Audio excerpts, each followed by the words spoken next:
Welcome to V3 news లక్ష్యం సమాజితం. నిన్న సాయంత్రం ముందుగా హెడ్లైన్స్ చూద్దాం.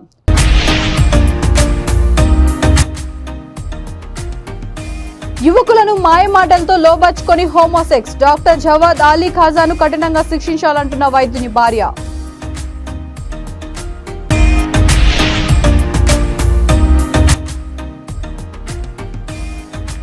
రైల్వే కాంట్రాక్ట్ కార్మికుల నూతన కమిటీ ఎన్నిక. కార్మికుల సమస్యలు పరిష్కరించాలని సిఐటియు డిమాండ్.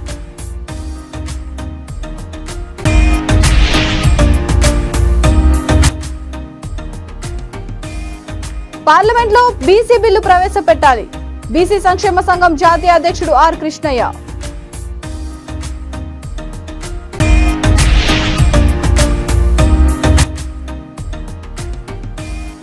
ఆరు గ్యారంటీలపై కేటీఆర్ హరీష్ రావు విమర్శలు వద్దు. కాంగ్రెస్ చేస్తున్న మంచి పనులకు సహకరించండి. ఇక డీటెయిల్స్ చూస్తే తెలుగుదేశం జాతీయ ప్రధాన కార్యదర్శి నారా లోకేష్ జన్మదిన వేడుకలు నందమూరి సుహాసిని యువసేన అధ్యక్షుడు హరి సురేష్ బాబు, టీడీపీ తెలంగాణ రాష్ట్ర ఉపాధ్యక్షుడు నిమ్మగడ్డ అరూప్ ఆధ్వర్యంలో ఘనంగా నిర్వహించారు. తాలికోట హరికృష్ణ ముఖ్య అతిథిగా పాల్గొని కేక్ కట్ చేశారు. ఈ కార్యక్రమంలో నందమూరి అభిమానులు, తెలుగుదేశం పార్టీ కార్యకర్తలు, కాలనీ పెద్దలు పాల్గొన్నారు.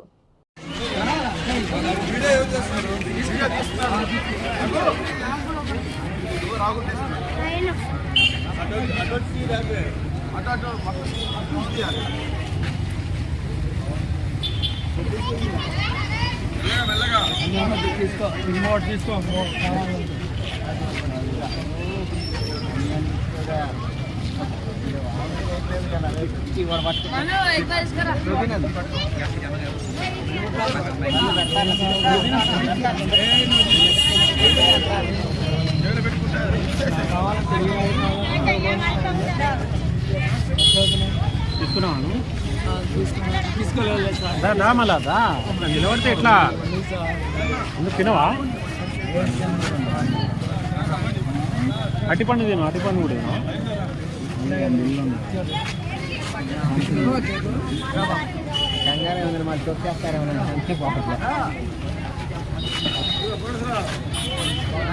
జెండా జెండా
చంద్రబాబు గారి నాయకత్వం, నందమూరి సుహాసిని నాయకత్వం, నందమూరి సుహాసిని నాయకత్వం, నందమూరి సుహాసిని నాయకత్వం.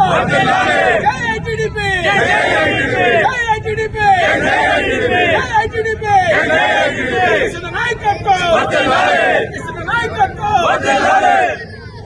యువకులను మాయమాటలతో లోబర్చుకొని హోమోసెక్స్ కు పాల్పడుతున్న పవిత్రమైన వైద్య వృత్తిలో కొనసాగుతూ యువకులను మాయమాటలతో లోబర్చుకొని హోమోసెక్స్ కు పాల్పడుతున్న వైద్యుడు డాక్టర్ జవాద్ అలీ ఖాజాపై ప్రభుత్వం తక్షణమే చర్యలు తీసుకొని కఠినంగా శిక్షించాలని వైద్యుని భార్య అంజుమ్ బేగం విజ్ఞప్తి చేశారు. బషీర్బాగ్ ప్రెస్ క్లబ్ లో అంజుమ్ బేగం తన కుటుంబ సభ్యులతో కలిసి ఆవేదన వ్యక్తం చేశారు. మేడ్చల్ మల్కాజ్గిరి జిల్లా మౌలాలీకి చెందిన డాక్టర్ జవాద్ అలీ ఖాజాతో తనకు 2014లో వివాహం జరిగిందని, తమకు 2 పిల్లలు ఉన్నారని ఆమె తెలిపారు.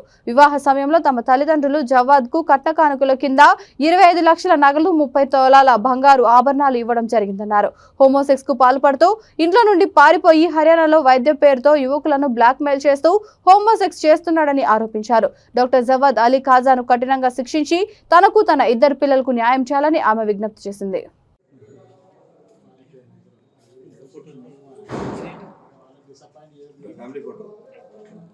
మా బావ, ఈ అక్క, 2 పిల్లలు.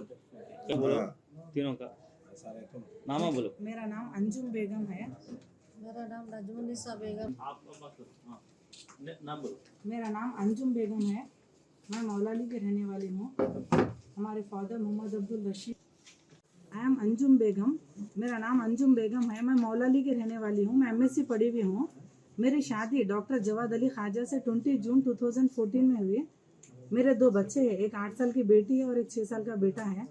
Doctor Jawad Ali MBBS MD pulmonologist है। वो Yashoda hospital, Care Banjara Hills hospital, Tulsi hospital में जॉब करा। अभी एट प्रेजेंट वो हरियाणा गाबा हॉस्पिटल में जॉब कर रहा। मेरे कुछ साल बाद शादी के कई बार मेरे साथ फिजिकल हरासमेंट हुआ, मेंटल हरासमेंट हुआ और उसके मैं ये मेरे बच्चे है बोल के मैं ये सब सैक्रिफाइस करी। इसके बावजूद भी फिर डाउरी हरासमेंट करते थे। मेरे 3 भाई बाहर हैं और मेरे फादर CCMB रिटायर एम्प्लॉय है बोल के मेरे साथ कई बार ये हरासमेंट्स करते थे उन लोग। डाउरी हरासमेंट्स भी, कैश होना, पैसे होना, और मेरा पूरा गोल्ड 30 तोला बेच दिया और मेरे फादर के रिटायरमेंट के पैसे ले लेके वो 2nd फ्लोर बनाया जवाद अली खाजा। तो ये बात भी अभी ये मैं बर्दाश्त करी, मेरे बच्चे है बोल के। फिर 28 फरवरी 2014 में विष्णुवर्धन रेड्डी केस करे बाद भी उसका पूरा सपोर्ट कुशेगुड़े से मिला, पॉलिटिकल रेफरेंसेस भी उससे मिले। हम लोग इतना घूमने के बाद भी हम लोगों को मेरे को इंसाफ नहीं मिला। We need justice. हम लोग DCP मैडम जानकी मैडम के पास गए मलकाजगिरी, और तेलंगाना सेफ्टी विंग सुमति मैडम के पास गए हम लोग। और ये जो है ना दूसरे हर SRO ऑफिस, DRO ऑफिस, हर जगह हम लोग फिरे, हम लोगों को इंसाफ नहीं मिला। पूरे जगह इन्फॉर्मेशन। और ये जो बच्चा जो हुआ उसके वजह से ऐसा ट्रैप कर रहा, बच्चों को लाइफ लेने के बावजूद भी फिर बोल रहा कि वो मैं डिप्रेशन में हूँ बोल रहा। उन्हें कहीं का डिप्रेशन में, दूसरों को डिप्रेशन में डाल दे रहा, सुसाइड करने लगा रहा। మా బావ పేరు డాక్టర్ జవాద్ అలీ ఖాజా. 2014లో పెళ్లి అయింది. ఆయన doctor Javad Ali Khaja MBBS MD pulmonologist. అయితే ఆయన ఒక హోమోసెక్షువల్ వాడు. వాళ్ళతో కొద్దిగా జాగ్రత్త ఉండండి. మేము ఇంతకు ముందు మన చీఫ్ మినిస్టర్ సార్కి అప్పీల్ చేసినాం, తెలంగాణ చీఫ్ జస్టిస్ సార్కి అప్పీల్ చేస్తున్నాం. ఈ డాక్టర్ లైసెన్స్ క్యాన్సిల్ అవ్వాలి. ఆయన హోమోసెక్షువల్. 2023 ఫిబ్రవరిలో మాకు తెలిసింది విష్ణువర్ధన్ రెడ్డి వాళ్ళ వల్ల ఆయన చచ్చిపోయినాడు. ఇంకా వేరే అబ్బాయిల్ని ఇప్పుడు హర్యానా, పంజాబ్లో వేరే అబ్బాయిలతో పూర్ పీపుల్ని పట్టుకొని ఆయన ట్రాప్ చేస్తున్నాడు. ఒక డాక్టర్ అంటే ఎట్లా ఉండాలి అందరికీ తెలుసు. ఇట్లా ఈ మనిషి ఈ లైఫ్ లో ఉండకూడదు. పెద్దపల్లి జిల్లా రామగుండం CITU అనుబంధ తెలంగాణ రైల్వే కాంట్రాక్ట్ కార్మికులు యూనియన్ నూతన కమిటీని ఏకగ్రీవంగా ఎన్నుకోవడం జరిగింది. సమావేశం M రామాచారి అధ్యక్షతన జరిగింది. గౌరవ అధ్యక్షులుగా M Ramachari, advisor N Bhikshapati, రామగుండంలో నూతనంగా ఎన్నుకోబడిన అధ్యక్షులు మాచల్ల అశోక్, ప్రధాన కార్యదర్శి బొంకోరి మహేష్ తదితరులను ఏకగ్రీవంగా ఎన్నుకోవడం జరిగింది. రైల్వే కాంట్రాక్ట్ కార్మికుల సమస్యల పరిష్కారానికి కృషి చేస్తామని వారన్నారు. ఈరోజు రామగుండం రైల్వే స్టేషన్లో పనిచేసేటువంటి కాంట్రాక్ట్ క్యాజువల్ వర్కర్స్ అందరి జనరల్ బాడీ సమావేశం జరిగింది. వీరందరూ ఈరోజు CITU అనుబంధ సంఘమైనటువంటి రైల్వే కాంట్రాక్ట్ క్యాజువల్ వర్కర్స్ యూనియన్లో చేరారు. నూతన కమిటీని ఏకగ్రీవంగా ఎన్నుకున్నారు. ఇక్కడ చూస్తే అనేక సమస్యలు ఈ కార్మికులకు ఉన్నాయి. ఇక్కడ కనీస వేతనం అమలు కావట్లేదు, 26 రోజులు కూడా పని లేదు, PF లేదు, ఈఎస్ఐ లేదు, పండగ సెలవులు లేవు, అదేవిధంగా డ్రెస్సులు లేవు, పనిముట్లు లేవు, సేఫ్టీ లేదు, షూలు లేవు. ఇట్లా ఏవి చూసుకున్నా కానీ చట్టం ప్రకారం రావాల్సినటువంటి క్యాజువల్ లీవులు కూడా ఇవ్వట్లేదు. దీంతో పాటు 10 గంటలు కూడా తీవ్రంగా 8 గంటలు పని చేయాల్సిన వాళ్ళను 10 గంటలు 12 గంటలు కూడా పని చేయించుకుంటున్నారు. అదేవిధంగా ఇక్కడ ఉన్నటువంటి కార్మికుల మీద విపరీతమైన పనిభారం మోపడమే కాకుండా అనేక రకాల వేధింపులు ఇక్కడ కార్మికుల మీద కాంట్రాక్టర్లు అధికారులు చేస్తున్నారు. ఇవన్నీ చట్ట విరుద్ధమైనటువంటి చర్యలు. అందుకని ఇప్పటి నుంచి యూనియన్ ఆధ్వర్యంలో చట్టాల ప్రకారం, రూల్స్ ప్రకారం కాంట్రాక్ట్ క్యాజువల్ వర్కర్స్కు ఏమేమి రావాలో వాటన్నింటి మీద సిఐటియు ఆధ్వర్యంలో రాబోయే రోజుల్లో కార్మికులందరినీ సమీకరించి పోరాడతాం.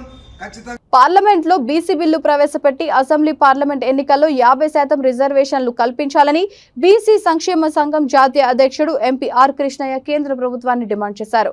హైదరాబాద్ బషీర్బాగ్ లో జాతీయ బీసీ సంక్షేమ సంఘం ఆధ్వర్యంలో ఏర్పాటు చేసిన జనగణన సమావేశానికి ఆర్ కృష్ణయ్య హాజరయ్యారు. ఈ సందర్భంగా ఆర్ కృష్ణయ్య మాట్లాడుతూ కేంద్ర ప్రభుత్వం వెంటనే కుల జనగణనలో బీసీ కులాలను లెక్కించాలని కోరారు. ఫిబ్రవరి 5, 6 ఢిల్లీ జంతర్ మంతర్ మహాధర్నాను విజయవంతం చేయాలని ఆయన కోరారు. ఈ సమావేశంలో సీనియర్ నాయకులు వి హనుమంతరావు, బీసీ కుల సంఘాల నాయకులు పాల్గొన్నారు.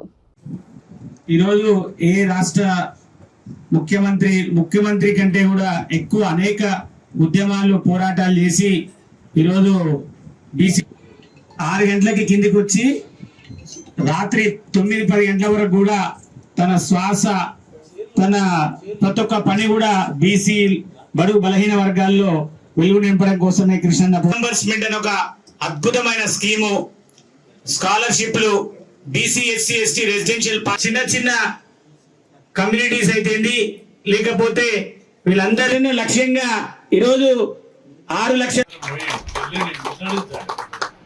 అవుతుందా అని అనుకుంటారు. ఖచ్చితంగా అయితే ఇప్పుడు అన్ని ఫీజు రియంబర్స్మెంట్ అయిందా కాలేదా, హాస్టల్ అయినాయా కాలేదా, గురుకులాలు వచ్చినాయా లేదా, ఇవన్నీ ఉద్యమాలు వచ్చినాయి. లోకల్ పార్టీ రిజర్వేషన్ 34 నుంచి 20కి తగ్గింది. దాని మీద ఎవరైనా పార్లమెంట్ లోపల రాజ్యాంగ సవరణ చేయడానికి ఏ పార్టీ అని వస్తుందా? ఈ పార్టీలు ప్రభుత్వానికి వ్యతిరేకంగా ఉన్నాయి. అందుకంతా అగ్రకులాలలో జమ అయ్యారు. ఎవరన్నా ఒకరు బీసీ నాయకుడు ఉట్టి అడిగినా కూడా వాళ్ళ నోరు మూసేసి టికెట్లు లేకుండా చేస్తున్నారు. అందుకే మనం అందరం ఈ పార్టీలను, నాయకులను, మంత్రివర్గాన్ని నమ్ముకోకుండా మనం పోరాడే సాధించాలి. వచ్చైనా సమాజం ఇప్పుడున్న నిర్మాణం వ్యవస్థ స్వరూపాన్ని మార్చకుండా మనం అభివృద్ధి కాలేము. చైనా, రష్యా, జర్మనీ, కొరియా లాంటి చిన్న దేశాలు కూడా వ్యవస్థ మారినాకనే అక్కడ వాళ్ళందరూ బంగాలు కట్టిన కాలు వచ్చినాయి, విమానాలలో తిరుగుతారు తెలుసా. మనం బస్సులలోనే తిరుగుతున్నాం. ఇంకా కానీ వేరే దేశాలలో స్వరూపం మారినాక చైనాలా, రష్యాలా, కొరియాలా, జపాన్లా ప్రతి ఒక్కరికి విమానం ఉంటుంది, బంగారు ఉంటుంది, ఆస్తి ఉంటుంది, బ్యాంకుల కోట్ల రూపాయలు ఉన్నాయి. మనకు కూడా అట్లా రావాలంటే ఇప్పుడున్న వ్యవస్థ స్వరూపం అగ్రకుల వ్యవస్థ, ఇది దోపిడి వ్యవస్థ. దీన్ని అగ్రకులాల రాజ్యాన్ని కూడగొట్టాలి. అప్పుడే మన కులాలు బాగుపడతాయి అనే విషయాన్ని గుర్తుపెట్టుకోవాలి. మన అగ్రకులాల వ్యవస్థను రూపుమాపాలంటే చట్టసభలో రిజర్వేషన్ కావాలి. అప్పుడే మన పిల్లలకు ఉచిత విద్య, మనకు రాజ్యాధికారుల వాటా ఇవన్నీ లభిస్తాయని చెప్పి మీ అందరూ గుర్తు చేస్తూ, మీరు అందరూ ఇదంతా సాధ్యమని అనుకుంటున్నారు. చైనా ఎవరు మార్చారు? మావో ఒక్కడే విప్లవాన్ని తీసుకొచ్చి చైనా స్వరూపాన్ని మార్చారు. రష్యా దోపిడీ వ్యవస్థ ఆఖరి ఎక్కడగా దాటి వచ్చారు రష్యాలో ప్రజలు. జాతి చక్రవర్తుల పారాటం అక్కడ ఎప్పుడైతే ఆయన డెమోక్రటిక్ సోషలిస్ట్ గవర్నమెంట్ కావాలని ఒకే ఒక్కడు లెనిన్ మొత్తం విప్లవం తీసుకొచ్చాడు రష్యా.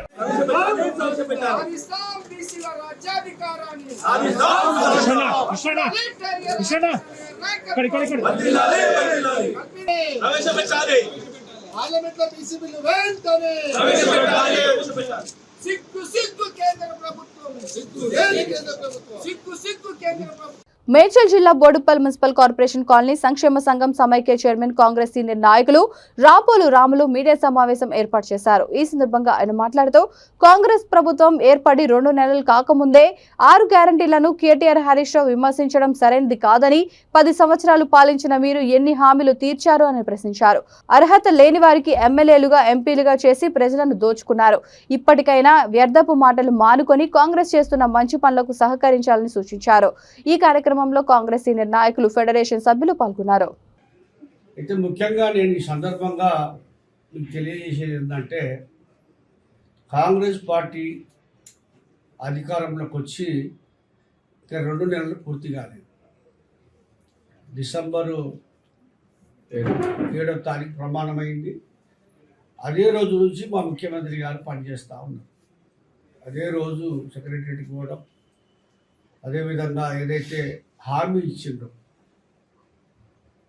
బద్దలు కొడతాం ప్రగతి భవన్ అన్నప్పుడు ఆ గేట్లన్నీ కూడా తొలగించి, ప్రగతి భవన్ పక్కన గేట్లన్నీ కూడా తొలగించి అది ప్రజాభవన్గా చేశారు. అంటే ప్రజలు ఎవరైనా పోవచ్చు. అదేవిధంగా ఈ 10 ఏళ్ళ సంవత్సరం 10 కాలంలో ఒక్కరోజు కూడా ప్రజలు కలవని ముఖ్యమంత్రి కేసీఆర్ గారు అయితే ప్రతిరోజు 2 నెలలకు ఒకసారి, వారంలో ఒకసారి ప్రజా సమస్యలు తెలుసుకోవడానికి ముఖ్యమంత్రి గారు ప్రజా పాలన తీసుకొచ్చి అక్కడ మొత్తం ప్రజలందరూ కూడా వాళ్ళ యొక్క దరఖాస్తులు తీసుకొని వాళ్ళకి అన్ని కూడా సమస్యలన్నీ కూడా తీసుకొని మరి వాటిని పరిష్కరించడానికి సంబంధిత అధికారుల దగ్గరికి పంపిస్తూ ఉన్నారు. అయినా కానీ అదేవిధంగా 2 హామీలు ఎలక్షన్లలో మేనిఫెస్టోలో పెట్టినటువంటి 2 హామీలు కూడా అమలైనవి. మేనిఫెస్టో లేనప్పటికీ కూడా ఏవైతే ముఖ్యమంత్రి గారు చెప్పారో అవన్నీ కూడా చేస్తూ వస్తాం. వచ్చే నెల నుంచి 200 యూనిట్లకే మనకు బిల్లు లేదు అనేది అయితే అన్నదో వచ్చే నెల నుంచి అది కూడా ప్రారంభం కావచ్చు. అదేవిధంగా ప్రజల యొక్క ఆర్థిక స్థితిగతులు, వాళ్ళ కుటుంబ సభ్యుల సంఖ్య ఇవన్నీ కూడా తెలుసుకొని ఆ ప్రజలకు ఏమేమి అవసరాలు ఉన్నాయి, ఎంతమందికి ఇల్లు లేవు, ఎంతమందికి జాగలు లేవు, ఎంతమంది పేదరికంలో ఉన్నారనే దానికి మధ్యలో మరి ప్రజాపాలన పెట్టి దరఖాస్తులు కూడా తీసుకోవటం జరిగింది. అవన్నీ కూడా స్క్రూటినీ అయినాయి. ఇప్పుడిప్పుడే ప్రాబ్లమ్స్ అవి కూడా మరి కౌంటింగ్ చేస్తాము సెక్రటరియట్లో. ఎవరికి ఏ అవసరం ఉంది, ఎన్ని రేషన్ కార్డు కావాలి, ఇవన్నీ కూడా తీసుకుంటా ఉన్నారు. ఈలోగానే బీఆర్ఎస్కి సంబంధించినటువంటి కేటీఆర్, అదేవిధంగా హరీష్ రావు వాళ్ళ మాజీ మంత్రులందరూ కూడా ఏమంటున్నారంటే ఇంకే ఎప్పుడు అమలు చేస్తున్నారు అని. మీరు ఇచ్చిన గ్యారంటీలు ఎందుకు అమలు పరుస్తలేరు అని ఇప్పుడే వాళ్ళు ప్రశ్నించి విమర్శిస్తాము.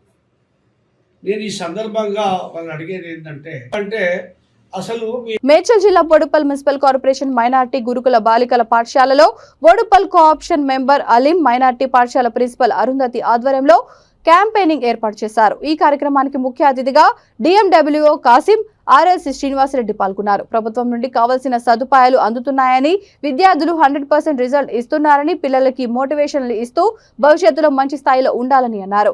ఈ కార్యక్రమంలో మైనార్టీ గురుకుల పాఠశాల సిబ్బంది, మైనార్టీ పెద్దలు తదితరులు పాల్గొన్నారు.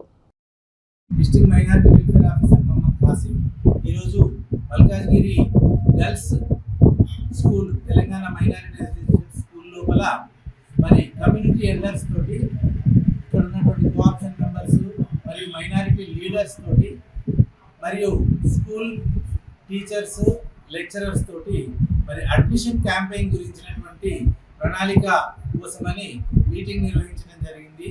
మీటింగ్ లోపల మరి ఈ మైనారిటీ రెసిడెన్షియల్ స్కూల్లో ఏర్పాటు, దానివల్ల మైనారిటీ పిల్లలకు ఏ విధమైనటువంటి బెనిఫిట్స్ జరుగుతున్నది, వాళ్ళ విద్య కోసం ఏ విధంగా మరి వసతులు కల్పిస్తున్నారు, స్కూళ్ళ లోపల ఉచిత విద్య, కార్పొరేట్ విద్యతోటి ధీటుగా మనం ఏ విధంగా అందిస్తున్నాము అనేటువంటిది ముఖ్యంగా ఈ మైనారిటీ అడ్మిషన్స్ వెనుకబడి ఉండటం వల్ల వాటిని కంపల్సరిగా ఈసారి 100% మైనారిటీ పిల్లల అడ్మిషన్లు ఈ మైనారిటీ రెసిడెన్షియల్ స్కూళ్ళల్లో కల్పించేందుకు మరి అందరం కూడా ఒక నిర్ణయం తీసుకొని మసీదుల దగ్గర మైనారిటీలు ఎక్కువగా నివసిస్తున్నటువంటి కాలనీ లోపల మరి అడ్మిషన్స్ తీసుకోవాలనే ఉద్దేశంతో ఇక్కడ మీటింగ్ పెట్టుకోవడం జరిగింది.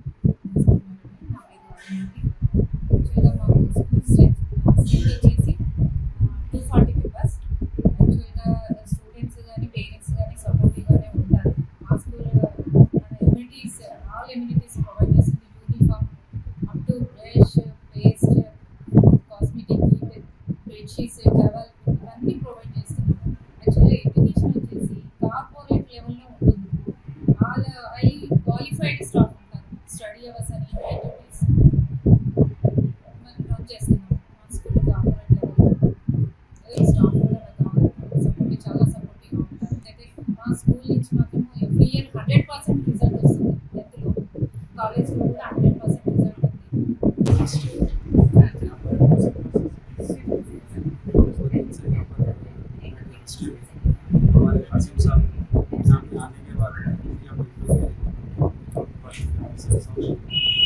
टाइम पे हर चीज़ के लिए सपोर्ट करते हैं। यहाँ पे आने के बाद ही साल आने के बाद ही हॉस्टल बन गए। यहाँ तो हमारा मालूम अभी तक कभी भी मालूम नहीं था यहाँ पर मराठी हॉस्टल है बोल के। हाँ हमारे कोई बुलाए थे। इसके बाद प्रिंसिपल मैडम अच्छा इंकरेज करके लोगों को जो लीडर्स हैं लोगों को बुलाकर यहाँ पे मीटिंग लगाए प्रेसिडेंट वगैरह, और यहाँ पे बच्चों का एजुकेशन अच्छा है लेडीज़ का। अलबत्ता लेडीज़ के लिए आप 5th से लेके इंटर 2nd ईयर तक यहाँ पे ज्वाइन करा सकते हैं आप लोग। और मेरा मशवरा भी ये है कि आप लोग ज़्यादा से ज़्यादा బులెటిన్ ముగించే ముందు హెడ్లైన్స్ మరొకసారి.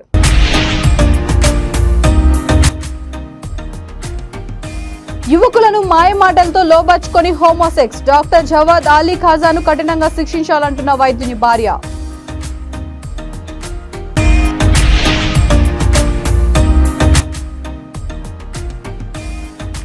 రైల్వే కాంట్రాక్ట్ కార్మికుల నూతన కమిటీ ఎన్నిక, కార్మికుల సమస్యలు పరిష్కరించాలని సిఐటియు డిమాండ్.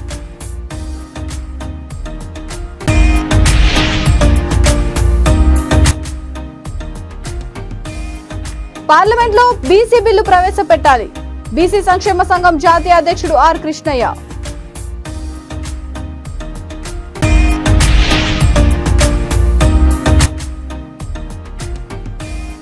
ఆరు గ్యారంటీలపై కేటీఆర్ హరీష్ రావు విమర్శలు వద్దు, కాంగ్రెస్ చేస్తున్న మంచి పనులకు సహకరించండి. ఈ బులెటిన్ ఇంతటితో సమాప్తం. మరొక బులెటిన్తో మళ్ళీ కలుద్దాం. అంతవరకు చూస్తూనే ఉండండి V3 న్యూస్, లక్ష్యం సమాజహితం.